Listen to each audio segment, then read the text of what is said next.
A wise nation preserves its records, gathers up its muniments, decorates the tombs of its illustrious dead, repairs its great public structures, and fosters national pride and love of country by perpetual reference to the sacrifices and glories of the past.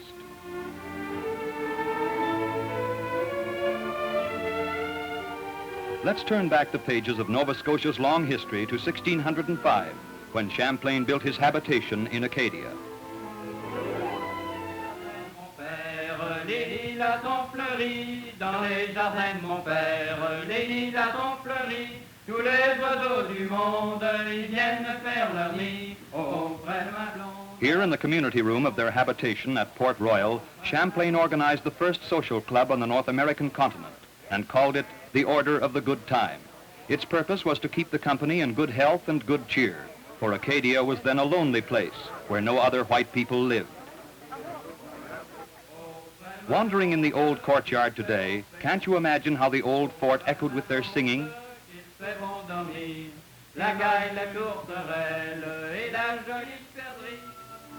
But the fleur-de-lis of France was to be replaced by another flag.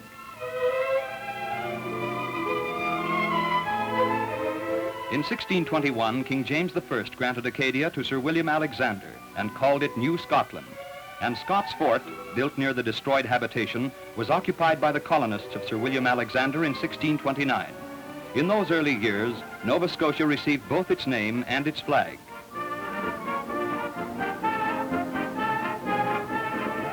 The new French fort at Port Royal then became the real battleground for Acadia. 7 times it changed hands before the key of old Port Royal was handed to the English for the last time. So the British flag was raised over the old battleground of Port Royal, now with a new name, Annapolis Royal.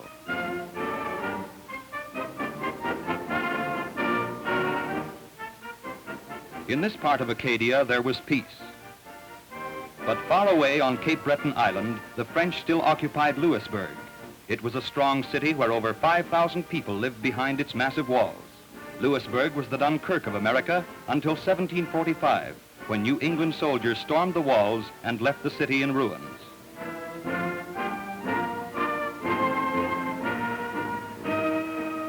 The meadows of Grand Pre were also empty. Only the wind whispered over the lonely marshlands.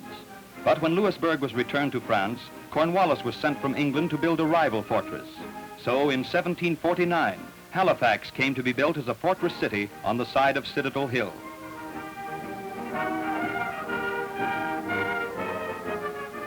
Later, the Duke of Kent made one of 4 changes in the citadel when he cut 15 feet off the top of the hill.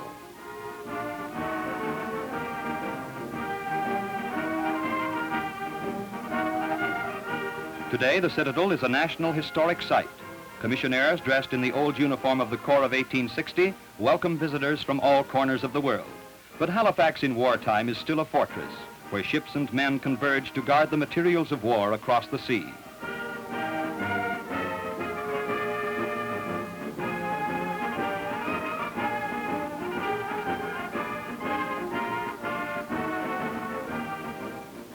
From the citadel, the old town clock looks down on the steady growth of a city where the present and past mingle so closely. Turning back the pages of time, we look at the faces of Germans, French, and Swiss who came to settle on the south shore of Nova Scotia.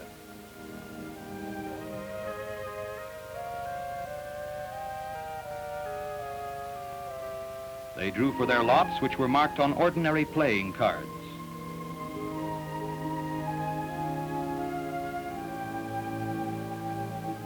Looking at the wilderness about them, did they dream of the famous fishing town they were to build called Lunenburg?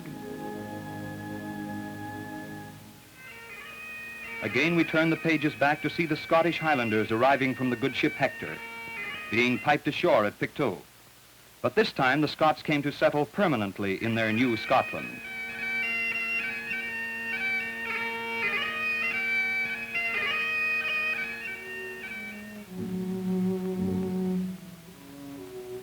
Apple trees bloomed again in the valley. The faith and courage of these varied races carved villages, towns, and cities out of a wilderness.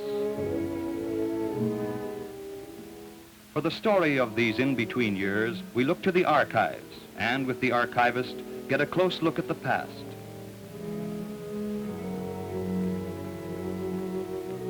Into the lives of people like Simeon Perkins, called the Samuel Pepys of America, because he wrote a journal which covers 40 years of the colorful era of Nova Scotia when privateering was big business. Of Thomas Halliburton, creator of Sam Slick, the clockmaker. Because many of his books were of a humorous nature, they called him the father of American humor.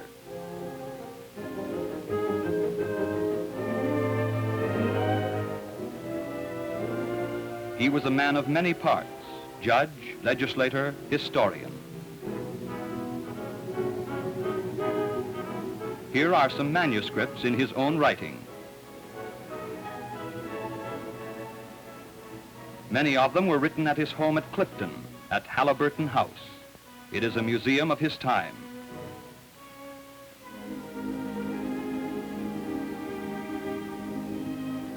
In his old home, the presence of Halliburton seems to linger still.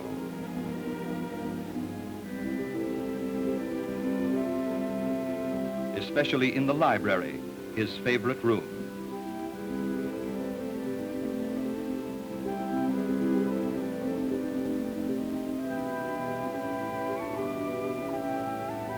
Looking at the old china, can't you imagine Madame Halliburton pouring tea for the judge before a friendly fire?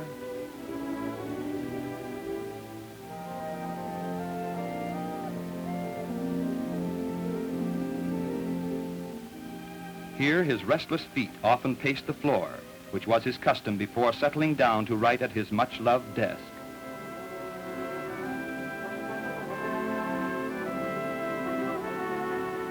And in this room, his lady knelt reverently on the prayer chair during family worship. Yes, time stands still at the Halliburton House. It has weathered the historic home of Simeon Perkins, of Ross Thompson, noted merchants of Shelburne and others, which are today museums, mute yet telling their own story. Like the home of Honorable Richard John Uniacke, the Irishman who was first a rebel to the king and later His Majesty's Attorney General. Visitors are always attracted to the sedate row of prayer chairs used during family worship by the many servants.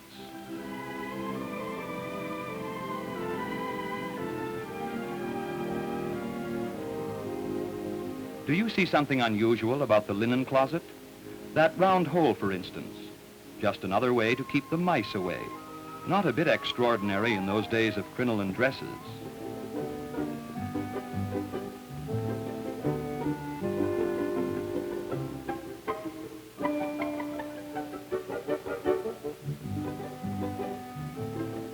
In many of the old homes preserved as museum pieces, one might be stepping back into the past for a little while, to pay a visit in the absence of the owner.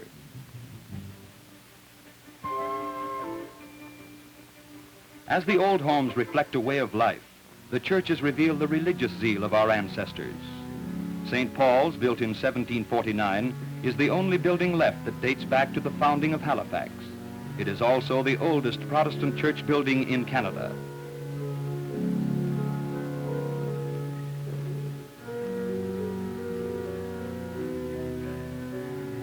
The ornate regalia, reflecting the stately ritual of the Anglican faith, is quite a contrast to the plain little meeting house at Barrington, built by the New Englanders in 1765 to get away from conformity. Plain and austere they built it. Today, the oldest nonconformist church building in Canada.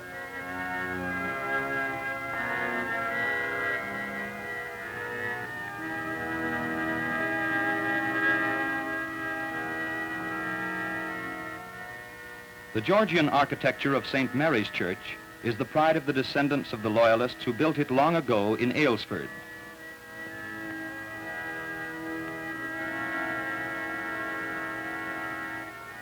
One of its most valued treasures is the Old Bible, dating back to 1753 and used so reverently each Sunday.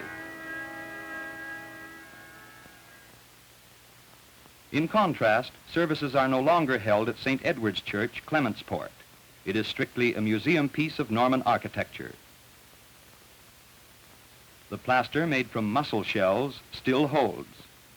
The roof, constructed of great beams in the shape of the inverted keel of a boat, was built that way because men knew best the art of boat building.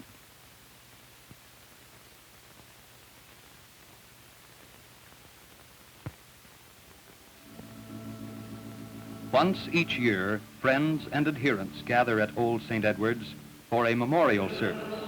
When conforming to tradition, the Dutch hymn of thanksgiving rings out over the countryside of Annapolis.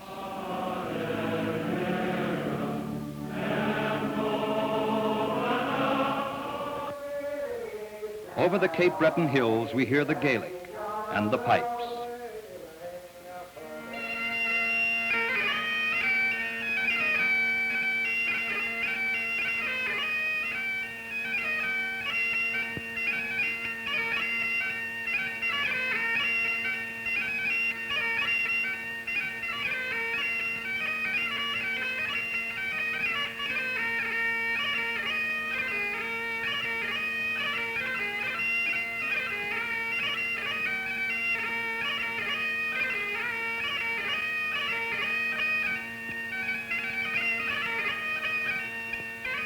Though Scotland gave Nova Scotia her name and her flag, and we see the traditional customs of the Highlands handed down from one generation to another, so the Irish, German, French, and English gave of their faith, culture, and courage, blending the whole into a pattern, old and new together, which is Nova Scotia.